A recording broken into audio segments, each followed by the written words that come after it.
Salut. Nicolas.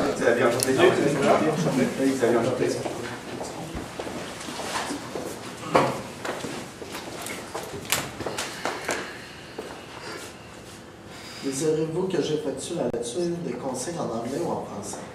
En français.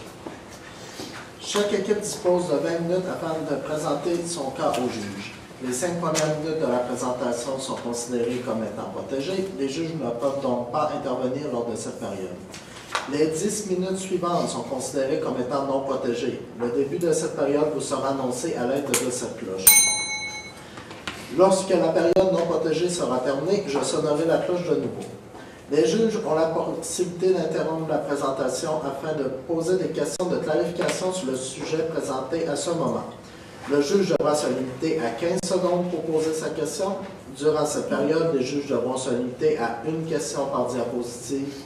L'équipe doit répondre à la question, mais peut ensuite continuer sa présentation sans attendre l'accord du juge. Les juges ne pourront pas poser de questions sur un sujet ayant déjà été couvert ou qui n'a pas encore été présenté. Ces questions devront être abordées durant la période des questions à la fin de la présentation. Les 5 dernières minutes de la présentation servent à conclure la présentation et sont à l'abri de questions des juges. J'annoncerai des cartons affichant le temps une fois qu'il restera 10 minutes, 5 minutes, 2 minutes, 30 secondes et ferai le décompte des 10 dernières secondes en utilisant mes mains. Une période de questions d'une durée maximale de 5 minutes est allouée au jury à la fin de la présentation. Je tiens à rappeler au jury qu'il est obligatoire de poser au moins une question lors de cette période. J'inviterai maintenant les juges à se présenter.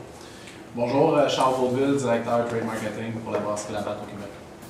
Bonjour, Julie Chambellan, directrice en gestion de catégorie pour le Québec. Marc-Olivier Bourgeois, directeur régional des ventes pour la Batte. Bonjour, Nicolas Roger, Trade Marketing Directeur pour le Retail au Québec. Claude Fermier, entrepreneur en technologie.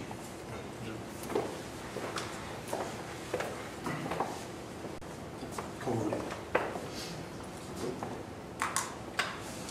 Le petit homme que vous voyez ici, c'est un enfant, il a 5 ans. Puis comme tout enfant, quand nous l'étions plus jeunes, généralement on faisait beaucoup de dessins, surtout quand on est allé à l'école. Puis l'objectif de ce dessin, c'était quoi? C'était pas vraiment pour nous qu'on faisait. C'était plus pour le montrer à nos parents. Montrer notre créativité, montrer en fait qu'est-ce qu'on aimait vraiment, puis leur montrer qu'est-ce qu'on faisait à l'école, pour qu'ils soient fiers de nous. Mais ce petit homme, aujourd'hui, il a grandi. Il s'appelle Roger. Puis Roger, lui, il a abandonné les dessins, mais il est passé à la brasserie. Puis la microbrasserie. Il a décidé de mettre sa créativité pour faire sa propre bière. Et c'est aujourd'hui, dans ce marché-là, que nous voulions que vous rentriez totalement, puisque les parts de marché augmentent constamment ces 10 dernières années. Comme le disait Steve Jobs, la créativité, c'est seulement de connecter les choses ensemble. Puis c'est exactement en fait ce que nous avons fait lors de cette présentation. On a connecté le défi que vous devez relever aujourd'hui, soit l'achalandage dans les dépanneurs indépendants et l'augmentation de volume de vente de votre bière, sachant que le marché en ce moment est en décroissance. Mais on veut aussi connecter le défi à le relever de la tendance sur le consommateur. Le consommateur aujourd'hui, Roger, est là pour satisfaire une nouvelle clientèle. Une clientèle qui se développe de plus en plus, qui change leur tendance de consommation de bière. Et aujourd'hui, nous vous proposons une solution qui est certes audacieuse, mais très réaliste à notre goût. Puis la solution est qu'aujourd'hui, votre entreprise va devenir un incubateur pour les microbrasseurs.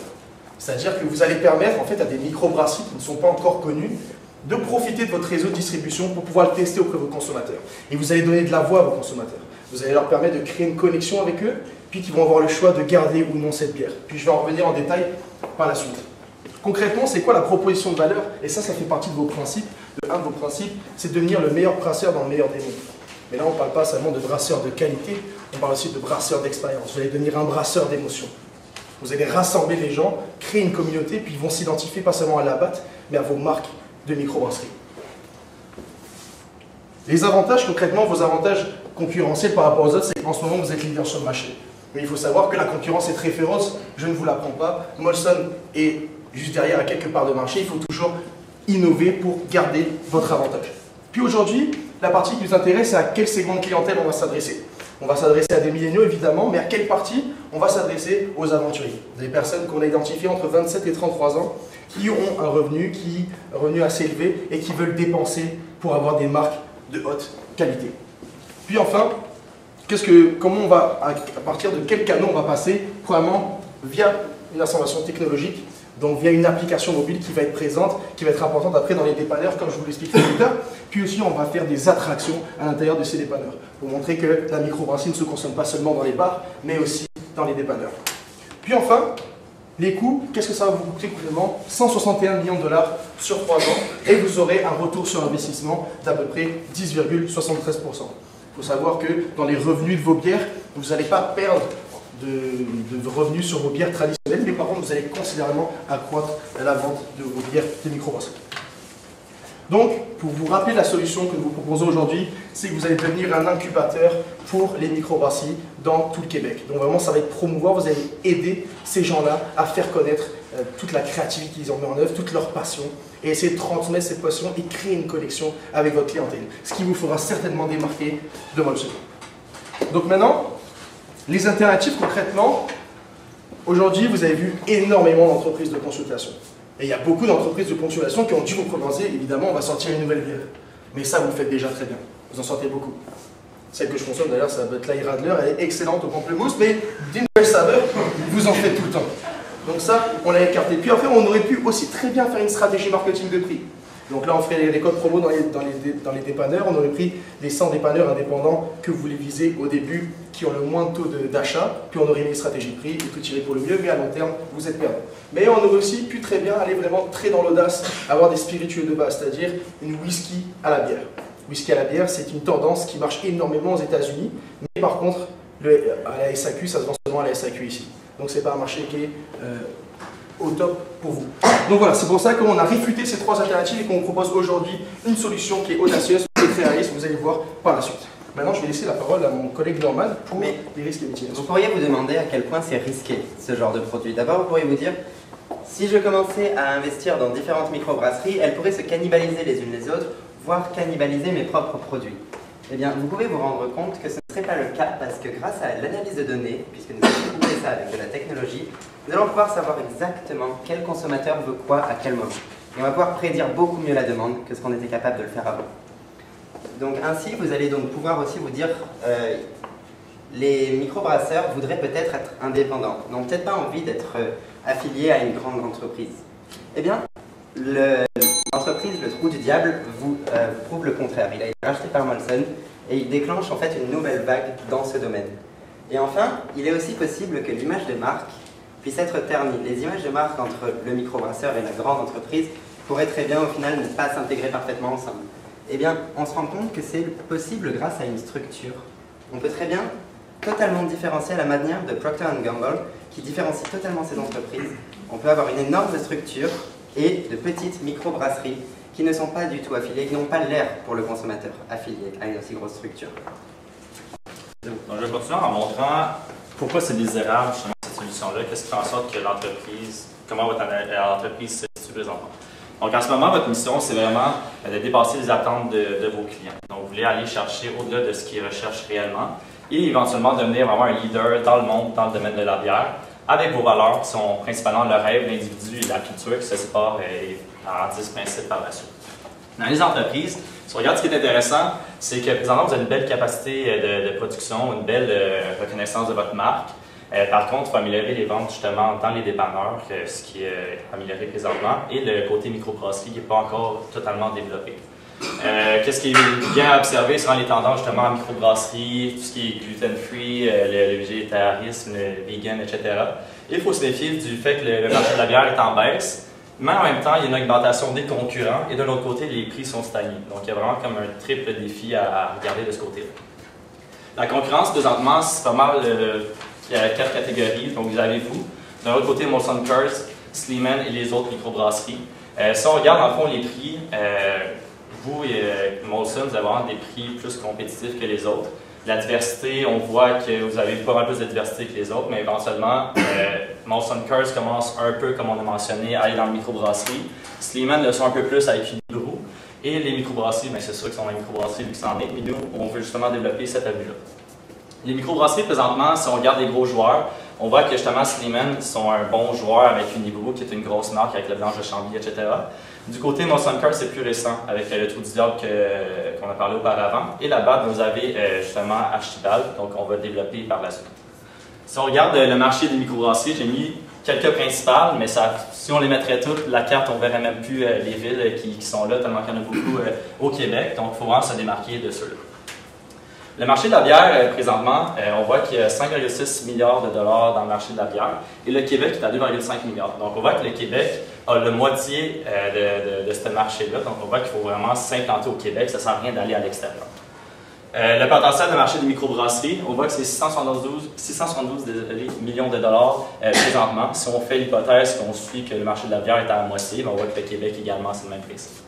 La tendance du marché, c'est très intéressant. Si on regarde les microbrasseries, on voit qu'il y a vraiment une grosse hausse de 355% depuis 2002. On voit également que le nombre de microbrasseries présentement sont de 166, puis ils vont monter à 218 d'ici 2020 selon les hypothèses du gouvernement. On voit que les parts de marché de microbrasseries présentement sont de 9%. Et ils vont également monter à 12% éventuellement. La tendance du marché du côté consommateur, on voit qu'il y a une grosse augmentation du côté des tendances de la microbrasserie. On voit aussi que les gens veulent de plus en plus aller en entrepreneuriat. Donc, ils veulent de plus en plus avoir leur propre microbrasserie. Éventuellement, il y a une consommation locale, c'est comme la tendance présentement. Le client type, comme on a mentionné, c'est Mathieu, donc il a 33 ans, et Julia qui a 28 ans. Donc ils ont fini l'université dernièrement, ils sont habitués de boire de la Budweiser et vos produits. Mais éventuellement, ils veulent trouver justement de nouveaux produits. Donc c'est des jeunes professionnels, ils ont quand même de l'argent, ils aiment voyager, découvrir des nouvelles saveurs. Et leur but, c'est vraiment d'aller chercher des qualités, des bières un peu plus de qualité. Comme on a mentionné, c'est votre type de marché le plus aventurier. Le défi présentement, c'est vraiment d'aller augmenter premièrement l'achalandage dans les dépanneurs indépendants et éventuellement développer les microbrasseries. Donc c'est ça qu'on va faire avec notre solution qu'on va présenter dans la faisabilité. Donc de devenir vraiment un incubateur de microbrasseries pour se démarquer dans le marché des microbrasseries. Donc Victor va en parler un peu plus en détail par la suite. Mais vraiment, le but, c'est d'aller chercher avec Archibald, une façon d'aller chercher les microbrasseurs, de les insérer dans l'entreprise Archibald, éventuellement de développer des bières avec eux. Donc, je vais laisser Victor continuer sur cette année. Parfait, merci. Exactement, en fait, notre stratégie, concrètement, ça va être de dissocier l'image commerciale de Labatt et celle d'Archibald. Pourquoi? Parce qu'à l'image, par exemple, de Procter & Gamble, on ne savait pas, par exemple, que Head & Shoulders ou la marque de dentifrice Crest ou autre chose était relié à Procter & Gamble. Il faut vraiment qu'on se dissocie ça parce que vous, l'image commerciale que vous avez ne s'associe pas à la volonté des gens de consommer la microbrasserie puisqu'ils veulent consommer local. Donc maintenant, la démonstration, on va parler de Roger. Roger, ça va être quoi en fait la structure que vous allez mettre en place? Roger, lui, il tient une microbrasserie à Drummondville, puis il veut faire découvrir sa bière à plus grande échelle. Donc lui, il n'a pas la capacité de grossir au niveau de réseau de distribution, mais c'est ça que vous allez lui apporter. Puis enfin, ça va être quoi les critères de sélection pour sélectionner Roger? Est-ce que Roger rentre dans vos critères? Premièrement, son expérience du microbrasseur, puisque vous êtes une entreprise mondiale, donc une entreprise de qualité. Une éthique du microbrasseur, donc la façon dont il fait sa bière, est-ce que c'est assez développement durable ou pas? Et puis surtout le procès de fabrication, sachant que dans l'industrie, le 20% de matière recyclée au minimum est une norme de l'industrie qui est obligatoirement à respecter. Ensuite, la démonstration, qu'est-ce que ça va permettre? Roger, qui lui veut faire découvrir sa bière ailleurs, vous allez lui permettre de vendre sa bière dans 100 dépanneurs pendant un mois. Donc pendant un mois, il va pouvoir mettre sa bière, puis les consommateurs voteront par la suite s'ils ont aimé ou pas la bière. Puis je vais l'expliquer par la suite. La stratégie marketing, ça va être la stratégie APA. Donc premièrement, une application technologique et une attraction de Mathieu et Julia. Le but, c'est quoi? C'est connecter le consommateur à votre marque et avec Archibald. Donc c'est vraiment Archibald qu'on va mettre de l'avant et non Labatt. Dans tous les cas, les profits, bien sûr, vous reviendront. Donc si je parle de l'application technologique, et là, Mathieu et Julia, qu'est-ce qui va se passer? Roger, lui, a mis sa bière dans les 100 dépanneurs.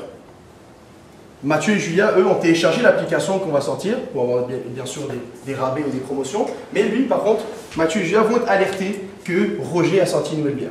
Donc, il est maintenant à peu près sous la marque Archibald pendant une période temporaire. Qu'est-ce qui va se passer? Il va pouvoir aller dans le dépanneur, essayer cette bière-là, pouvoir la tester. Puis après, avec l'application, il va pouvoir voter. Il va pouvoir voter s'il aime ou non la bière. Puis à la fin du mois, si tous les utilisateurs, la majorité sont contents, vous pourrez acquérir Roger s'il le souhaite. Donc le but, c'est d'acquérir les microbrasseries selon l'association des consommateurs pour accroître votre portefeuille de marque. L'attraction, c'est vraiment, ça va être principalement dans les dépanneurs. Donc la machine en or, qu'est-ce que c'est? C'est vraiment une manière d'attirer ces jeunes-là qui aiment voyager. Donc simplement, Roger qui arrive dans un dépanneur, il sort du travail, lui, il aimerait avoir une bière de microbrasserie. Puis il va à une espèce de machine à sous. La machine à sous, il se dit, qu'est-ce qu'il aime lui? Il veut toujours découvrir de nouvelles marques, de nouvelles saveurs. C'est quelqu'un qui aime la surprise. Donc lui, il va actionner la machine, puis il va récupérer sa bière. Donc il y aura une des sortes de bières de microbrasserie que vous avez dans le portefeuille, qui va tomber au hasard. Mais, il pourrait aussi tomber sur une canette en or. Puis la canette en or, c'est ce qui va inciter Roger à aller dans le dépanneur. Puis cette canette en or, qu'est-ce que ça va lui permettre de faire? Ça va lui permettre de gagner un voyage avec Julien. Donc on va allier en fait la passion qu'il a pour le voyage, puis sa passion qu'il a pour la découverte et les bières de microbrasserie. Vraiment toujours cet incitatif pour aller dans les dépanneurs indépendants. Puis, une autre manière aussi de gagner ce voyage et de l'inciter à utiliser l'application constamment, c'est l'achat de produits archivés. C'est-à-dire qu'au moment où il va acheter ces produits-là, il va pouvoir le scanner avec l'application, puis au fur et à mesure qu'il achètera beaucoup de bières dans le mois, il pourrait y avoir des tirages au sort qui sont faits sur les personnes qui consomment le plus vos bières de microbrasserie. Et évidemment, le retour de canette, il pourra prendre les retours de canette au dépanneur pour pouvoir en fait se créditer sur l'application de l'argent pour l'achat de prochaines bières. L'inspiration de notre marketing pour le voyage, ça a été de WestJet. WestJet, qu'est-ce qui s'est passé? C'est qu'ils donnaient une expérience. Nous, on veut donner une expérience à vos consommateurs. Qu'est-ce qu'ils ont fait? C'est qu'à l'arrivée d'une destination où il y avait énormément d'achalandage, ils sont allés voir des personnes en disant qu'est-ce que tu aurais aimé pour Noël? Puis le papa répondait j'aurais aimé avoir un écran télévision. Puis quand il est arrivé au Danemark, dans sa destination finale, la télévision était là. Nous, c'est exactement dans le même principe qu'on veut marcher. On va utiliser en fait ce marketing de contenu pour faire voyager les gens. Ils ont gagné la canette en or, ils vont en parler, ils vont partir en voyage. Puis nous, on va utiliser ce voyage-là pour faire un after movie, pour faire toutes vos vidéos, télévision, marketing web, pour montrer que vous les accompagnez. Vous n'êtes pas seulement un brasseur de bière, vous êtes un brasseur d'émotions et puis vous les accompagnez dans leur quotidien. Au niveau de la récolte de données, et ça c'est l'utilité de l'application, c'est que vous allez complètement créer une base de données. Donc en fait, on va pouvoir voir quels sont les dépanneurs indépendants qui sont les plus attractifs. Et pourquoi la stratégie marketing marche dans une zone géographique et pas dans l'autre. Donc quand les personnes vont scanner leur bière, on va pouvoir voir pourquoi il y a un dépanneur qui lui a comme une zone géographique qui est plus facile d'accès et une autre non. Comme ça, vous pourrez adapter votre stratégie marketing selon ça. Puis en même temps, vous allez pouvoir voir aussi la satisfaction de Julien et Mathieu. Donc vous allez pouvoir voir le nombre de commentaires qu'ils font. Vous allez pouvoir voir si votre bière marche. Est-ce que vous devez changer peut-être même une de vos bières qui existe déjà, qui est déjà dépassée mais vous ne le savez pas encore. Donc tout ça, c'est vraiment pour faciliter le contact avec vos utilisateurs et vous parler en fait avec eux. C'est simplement, mais c'est parler qu'il faut. Dans l'évaluation pour les indicateurs de performance, comment vous allez voir que notre stratégie marche? Simplement, engouement pour les réseaux sociaux. Donc là, c'est sûr qu'avec un marketing, avec des jeunes personnes comme ça qui utilisent les technologies, ça va en parler sur les réseaux sociaux avec la création du hashtag. Pour vous, c'est Budweiser, la bière numéro 1 au Québec. Là, ça va être Archibald, la micro-bière la numéro 1 au Québec. Donc c'est vraiment garder ce slogan-là, mais le transmettre dans la microbrasserie pour rentrer dans la tête des gens. Puis après, évidemment, l'augmentation des ventes dans les centres dépanneurs. Puis ensuite, la prise de données statistiques, comme je vous ai parlé auparavant. Maintenant, je vais laisser mon collègue Noël. Merci Victor pour cette présentation assez audacieuse sur la stratégie. Moi, je vais vous répondre aux 3 questions que vous posez. Comment est-ce que c'est viable dans le temps? Comment est-ce que c'est viable dans les coûts? Et comment est-ce que c'est viable en termes de revenus, cette stratégie? Donc premièrement, c'est-à-dire qu'on doit mettre en place, donc, dans un premier lieu, sachant qu'on veut collecter des données, on veut mettre en place des microbrasseries justement dans les dépanneurs. Donc c'est-à-dire qu'il faut créer toute une solution logistique qu'on va devoir prêter, donc le matériel, la méthode logistique qu'on a chez nous, enfin que vous avez chez vous, pour pouvoir l'emmener directement dans les dépanneurs. Donc il va y avoir tout un processus à créer à ce niveau-là. Il va y avoir aussi le processus de création de l'application. Et surtout, la clé de ce succès, ça va être en termes de recherche de microbrasseries. Ça va être cibler les 12 prochaines microbrasseries pendant les 12 prochains mois, celles qui vont le plus susciter de l'engouement. Et c'est ça l'objectif qu'on va vous aider à mettre en place. Ainsi, donc, maintenant, en termes de revenus, ce qu'on s'est rendu compte, c'est qu'à l'heure actuelle, les bières dans les dépanneurs, donc dans les domaines classiques, sont en diminution.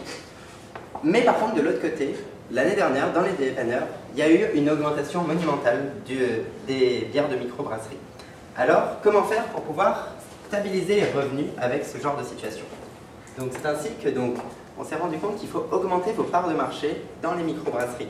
Donc, plus vous aurez de participation via les brasseries Archibald, plus vous aurez de participation dans des microbrasseries, plus vous aurez une position importante dans le marché. Et c'est ça la question. Donc, c'est-à-dire avoir 178 millions de dollars de revenus provenant des microbrasseries en 2020. C'est-à-dire posséder 26% des parts de marché. Et c'est totalement faisable. Comment? C'est-à-dire que si vous ne respectez pas, si vous ne partez pas sur la question de de faire une stratégie de microbrasserie, vous allez voir que les revenus vont poursuivre une légère diminution durant les prochaines années parce que tous les concurrents, tout le monde commence à changer de stratégie pour aller vers des nouvelles choses, pour totalement innover. Donc, c'est-à-dire que vous allez augmenter légèrement les revenus de près d'1% chaque année. C'est ça l'objectif.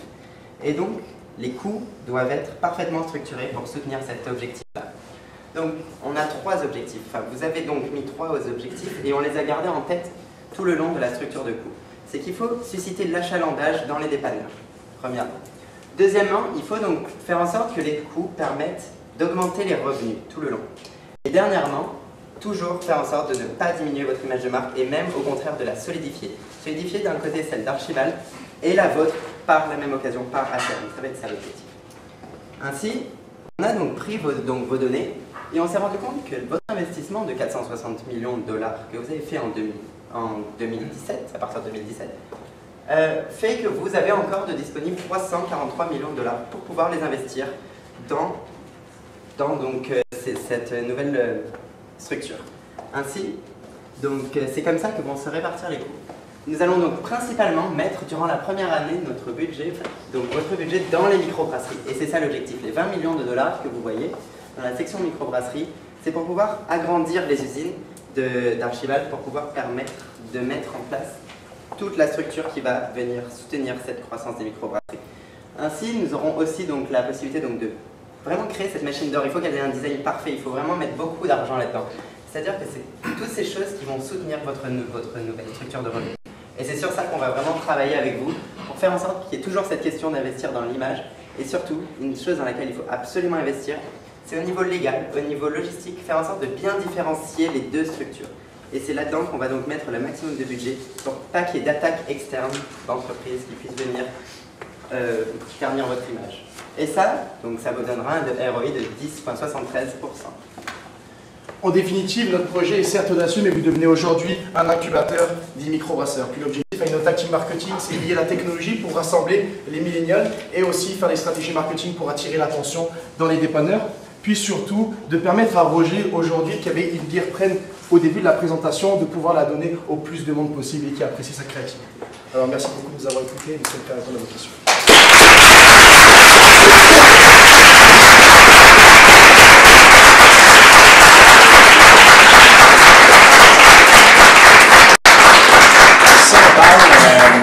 Si on parle un peu des 100 dépanneurs dans lesquels vous allez faire le test, est-ce que vous avez une estimée de combien de caisses vous devrez vendre dans ces 100 dépanneurs-là pour financer le 161 millions? Donc étant donné que les caisses vont être légèrement plus chères que les autres caisses, elles pourraient être aux alentours de 30 $. Vous parlez des 161 millions de dollars. En investissement marketing, okay. Donc je veux avoir cet argent-là en vente à quelque part. C'est pas que du marketing comme vous le voyez, c'est-à-dire que les 161 millions de dollars vont se répartir en principalement 60 millions de dollars sur la première année. C'est-à-dire que sur la première année, c'est certain que vous n'allez pas vendre assez de caisses. C'est-à-dire que c'est au bout des 3 ans que le retour sur investissement va commencer à devenir positif. Donc il va falloir vendre je dirais, 2 millions, 3 millions de caisses à peu près, je dirais, pour arriver à cela, donc sur l'ensemble du Canada. Ok, donc on reste pas au 100 dépanneurs. Comment? On ne restera pas au 100 dépanneurs. En fait, c'est qu'on s'est rendu compte qu'il est possible d'aller beaucoup plus loin encore que juste 100 dépanneurs. C'est un test durant la première année, les 100 dépanneurs. On va faire des statistiques à partir de là. Puis en fait, les 100 dépanneurs, simplement, c'est juste pour pouvoir donner la voix à vos consommateurs. Pour en fait qu'ils puissent savoir si cette bière leur correspond, puis si vraiment ils aiment vraiment ça, mais là, vous pourrez prendre la décision d'acquérir Roger, puis qu'il puisse mettre sa bière, vous pouvez l'avoir après pour les prochaines années. Puis combien de Roger on acquérit? Combien de Roger avec qui on fait un partner? La première année, certes, Roger, il va y en avoir peut-être 3-4 Roger pour la première année, puis après on va commencer à expandre, puisque le but c'est d'acquérir de plus en plus de microbrasseurs pour prendre l'avantage sur notre concurrent principal qui est Molson. Il y a environ 9%, vous avez dit, je pense, les microbrasseries au Québec. J'imagine que près de probablement 90% de ce 9%-là vont être Unibrou, Trou du Diable, Archibald, les 3 plus grosses que vous avez mentionnées. Fait qu'il reste peut-être, je ne sais pas moi, un 10%, puis ça, je dis des chiffres estimés, là, mais peut-être un 10% des microbrasseries qui restera à être acquéries. Fait que c'est quoi, pour nous, l'avantage là-bas d'investir 161 millions pour aller chercher ce petit 10%-là qui manque versus l'investir dans notre plus grosse marque, Budweiser? Alors simplement, c'est parce que là, il y a une évolution vraiment de la tendance. Puis si vous restez dans votre image de marque Labatt, vous allez peut-être rester consolidé leader, mais vous allez toujours vous battre avec Molson. On a vu que le marché des microbrasseries est en train d'augmenter. Le but, c'est de dissocier votre image de marque d'un Labatt commercial qui vend de la bud à une vraie marque de microbrasserie pour que les personnes s'identifient à une vraie marque de microbrasserie et pas seulement à votre Labatt commercial. Donc si vous investissez dans ces 10%, comme vous dites, de microbrasseries qui ne sont pas connues, le but, c'est de proposer encore plus de saveurs et de qualité à vos clients pour qu'ils s'attachent en fait à Archibald. Puis, en termes de risque d'investissement, avez-vous calculé peut-être un risque qu'il pourrait avoir? Si, exemple, je ne suis pas capable d'aller chercher toutes ces ventes-là, parce que je suis certaine d'être capable d'aller chercher des ventes si j'investis dans une marque qui a beaucoup plus de notoriété versus une microbrasserie qui n'est pas connue au Québec en ce moment. Fait qu'en termes de risque, avez-vous pensé à quelque chose? Je dirais que les risques sont aux alentours de 10 à 15% à peu près de taux de rendement que vous pourriez exiger sur ces risques-là. Étant donné que, par exemple, vous avez d'un côté vous avez quand même de quoi mitiger ces risques du fait que vous avez une chaîne logistique, vous avez une image, vous avez quand même de quoi pouvoir repropulser une marque qui a beaucoup de difficultés. Je pense que c'est totalement envisageable que ce ne soit pas du 50% de taux de rendement exigé de ce côté-là. C'est bien répondu. Une fois au magasin, comment est-ce que vous allez influencer l'achat vers votre produit que vous venez de lancer? Une fois au magasin, c'est simplement via l'application. Donc l'application au départ, pourquoi les gens vont le télécharger? Parce qu'il va. J'ai pas l'application, je rentre en magasin. Vous rentrez en magasin, tout simplement la personne, comme Mathieu et Julia, eux ce qu'ils veulent c'est découvrir de nouvelles saveurs et de nouvelles marques. Donc eux quand ils vont acheter une bière, ils vont dire hop, ce serait bien qu'on utilise la machine, qu'on actionne, qu'on tombe sur une bière qu'on découvre. Puis peut-être après ils vont devenir adeptes de cette marque-là, ils vont dire elle est incroyable votre bière. Puis à la fin ils vont l'acheter en pack. Puis il faut savoir aussi que tout ce qui est acheté en pack, c'est pas les packs de 24, c'est les vendus en pack de 4, donc c'est là où vous faites le plus de profit sur chaque pack. Et c'est ça l'objectif. La vendabilité au départ, qu'ils aiment votre bière, qu'ils la découvrent, qu'ils deviennent des adeptes, qui achètent les packs de 4 et que fassent le plus d'argent possible. Donc c'est la machine en or finalement. C'est la machine en or exactement. Tu veux pas, ça va sortir de l'ordinaire quand on a des dépanneurs, puis une grosse machine en or qui clignote. Puis pour l'application mobile, deux petites questions. Seulement dirigées vers les microbrasseries. Donc les autres produits là-bas sont exclus de l'application mobile. Alors là, comme ça va être Archibald, pour l'instant, c'est que les microbrasseries. Mais comme je l'avais dit dans la présentation, c'est aussi intéressant de rentrer vos produits là-bas. Peut-être qu'avec des statistiques et des commentaires, vous pourrez récupérer une base de données de clients qui sont peut-être mécontents d'un produit que vous avez lancé il y a une dizaine d'années, qu'ils aimeraient une évolution. Donc ça vous permettrait ainsi de récupérer toute votre clientèle et que vous adaptez vos stratégies marketing en fonction de ce qu'ils disent. Okay. Puis combien de points de contact avec les clients vous viseriez avec l'application sur une base mensuelle, par exemple? Si en point de contact, c'est le nombre de fois ils vont ouvrir l'application. Ouais. On va dire que régulièrement, ils vont sortir du travail, on consomme 3-4 bières par semaine, donc on va dire que ce serait de 3 à 6 fois ils vont utiliser l'application, sans compter les push notifications qu'ils vont lorsque les nouvelles bières vont servir. Okay. Vous avez parlé de beaucoup de choses. C'est terminé.